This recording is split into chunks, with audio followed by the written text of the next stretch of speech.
Bonjour à tous et bienvenue sur la chaîne de Marine BTN. On y va? On y va. C'est parti.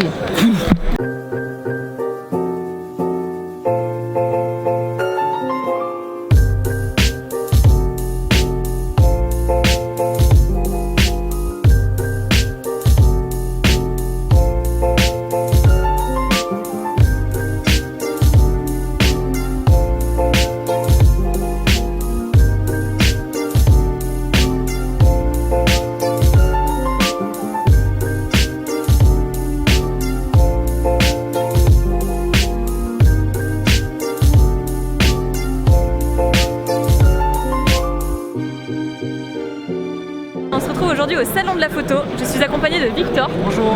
Et on va essayer de découvrir de nouveaux appareils qui ne sont pas encore sortis sur le marché, tels que les nouveaux Panasonic Full Frame qui sortiront en mars 2019. Également d'autres appareils que j'ai pas eu l'occasion de tester. Et je vais aussi espérer voir des youtubeurs que j'attends de croiser depuis super longtemps. Allez, on y va.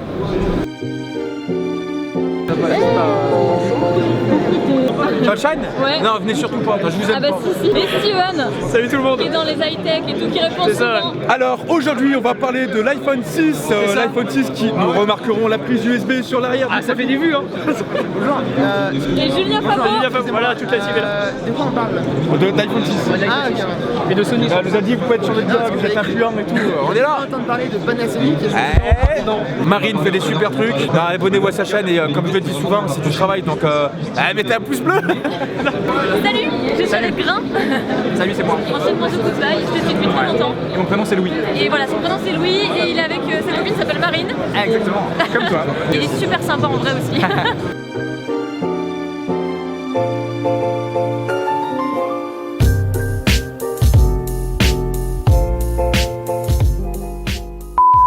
Et voilà, le salon de la photo c'est terminé en tout cas pour aujourd'hui. J'ai rencontré toutes les personnes que je voulais voir. Julien Fabreau, Greg Sway, Olivier Schmitt. Bonsoir. Voilà, donc j'ai rencontré toutes les personnes que je voulais voir. Olivier Schmitt, Greg Sway. J'ai vu Technologie passer mais je pensais même pas qu'il passait. J'ai vu même une Twink à la fin. Donc Julien Fabreau évidemment, Grain, plein de personnes, j'en oublie. De toute façon je vous les mettrai, bien entendu, je vous mettrai toutes les personnes dans ce blog. Je vous conseille vraiment de faire ce salon.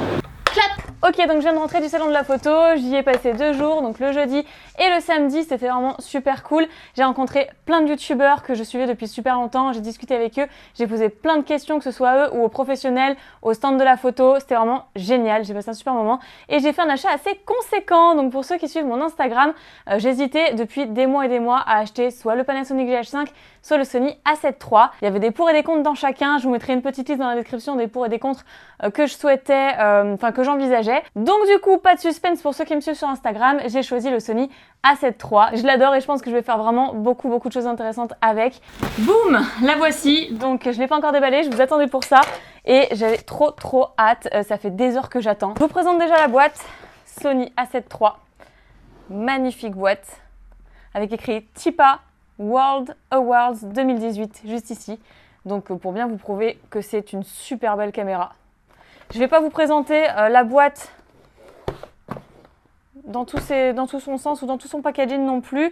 Alors elle a 24,2 mégapixels pour la photo et moi je voulais faire de la photo et de la vidéo. Donc c'est aussi pour ça que je me suis pas tournée vers le GH5 parce que le GH5 est un peu moins bon en photo forcément. Il est très bon en vidéo mais en photo c'est encore autre chose. Donc voilà, je me suis tournée plus sur le Sony A7 III et il n'y a pas que ça, je voulais faire aussi des vlogs de paysages, d'architecture, d'urbex. Donc forcément, au niveau de la sensibilité, le A7 III est mieux et surtout au niveau du capteur, parce que oui, c'est par rapport au capteur, un full frame, un plein format, que je voulais, que je trouvais ça très important pour ce que je voulais en faire en tout cas. Le GH5 est un micro 4/3. Voilà, je vais pas m'étendre sur les sujets techniques parce que je pense que ça vous intéresse pas réellement. Allez, je vais vraiment couper le petit liseré Sony ici. On va le déceler.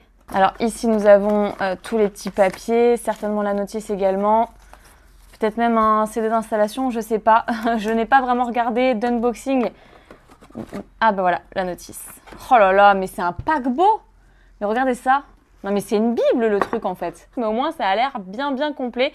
Et peut-être que si c'est aussi gros que ça, c'est aussi parce que c'est fourni dans d'autres langues. Du moins je l'espère, parce que sinon je vais m'amuser. Ok, Alors les notices, ça nous intéresse pas plus que ça. On a ici la sangle Alpha 7. Alors ça, je m'en sers jamais, je me sers toujours des petites accroches Peak Design ou alors je laisse mon appareil sur un espèce de mousqueton. J'ai piqué l'idée à Julien Fabreau parce que je trouvais ça vraiment très intuitif. Donc un petit mousqueton et une attache sur l'appareil photo. Donc je pense pas que je ferai la même chose pour le Sony parce que ça m'a l'air quand même plus fragile que les Canon. Les Canon, les Nikon et même Panasonic sont quand même connus pour être un peu plus robustes. Je sais qu'en tout cas, j'ai jamais eu de soucis avec le Canon, même quand il pleuvait ou même quand effectivement il y avait un petit peu de poussière. Là où j'étais, j'ai jamais eu de soucis, jamais eu de bug. Et donc voici, waouh! Ah, ça me fait quelque chose, hein. Il est assez léger, assez compact et il y a plein de personnes qui se sont plaints de la prise en main en disant qu'à chaque fois ils appuyaient ici, vous voyez, sur le petit bouton d'enclenchement d'objectif.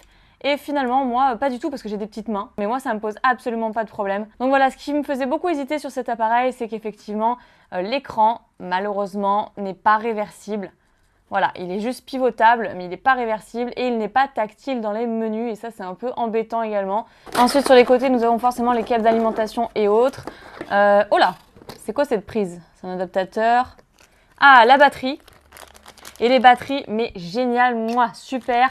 J'avais beaucoup hésité à acheter le Sony A7S II pour faire de la vidéo. Et étant donné qu'il y a eu beaucoup de retours négatifs sur l'autonomie de la batterie, eh ben, ça m'a fait hésiter. Et au final, bah, celle-ci, apparemment, elle tient super longtemps et je vais pouvoir très bientôt vous en faire un retour. Ensuite, ça doit être... Ah, bah, il y a une deuxième batterie? Non. Ah non, c'est pas la batterie. Ok. Ça, c'est pour le câble d'alimentation. On va pouvoir le relier. Ça, c'est pour l'ordinateur. Donc, le port USB. Et ensuite, dans la boîte, qu'est-ce que nous avons? Bah, je crois qu'on a fait le tour en réalité. Et je vais pouvoir ensuite vous présenter l'objectif. L'objectif, j'ai pris un 28 mm. Je pouvais prendre aussi un 50 mm parce que le 50 mm, vous en aurez toujours besoin pour faire les portraits ou autres avec une bonne profondeur de champ. Enfin, ça va être magnifique, ça va être juste dingue. Mais je ne l'ai pas pris. Il était d'ailleurs moins cher que le 28 mm. Mais j'avais besoin d'un, on va dire, plus ou moins grand angle pour pouvoir me filmer moi-même et pouvoir tenir l'appareil à bout de bras. Alors, on a également la notice juste ici. Enfin, une notice en même temps pour utiliser un objectif. Voilà, c'est un petit peu plus useless, mais enfin, ça peut quand même servir pour comprendre un petit peu les mécanismes. Et waouh, génial. Avec notre petit pare-soleil, parfait. Ce qui protège également la lentille. Ok, donc ici, nous avons le capuchon. Ok, donc c'est un diamètre de 49. Faudra que je regarde un petit peu par rapport au filtre ND et au filtre polarisant. Et voilà, derrière, c'est forcément pour pouvoir clipper l'objectif à l'appareil. Bon, bien écoutez, c'était tout pour cette petite présentation du Sony A7 III, même si je pense que vous avez déjà vu des vidéos unboxing à ce sujet-là. En tout cas, je suis très contente de l'avoir déballé avec vous puisque c'était quand même un gros achat du salon de la photo et je vais produire, je pense, de belles photos et de belles vidéos. J'ai vraiment hâte de vous montrer ça sur mon Instagram et sur ma chaîne YouTube. Donc surtout, n'hésitez pas à vous abonner si ce n'est toujours pas fait, à mettre un petit pouce bleu, un commentaire pour m'encourager et à suivre mon Instagram. Je vous retrouve très bientôt pour une nouvelle vidéo et de nouvelles aventures. Bye bye!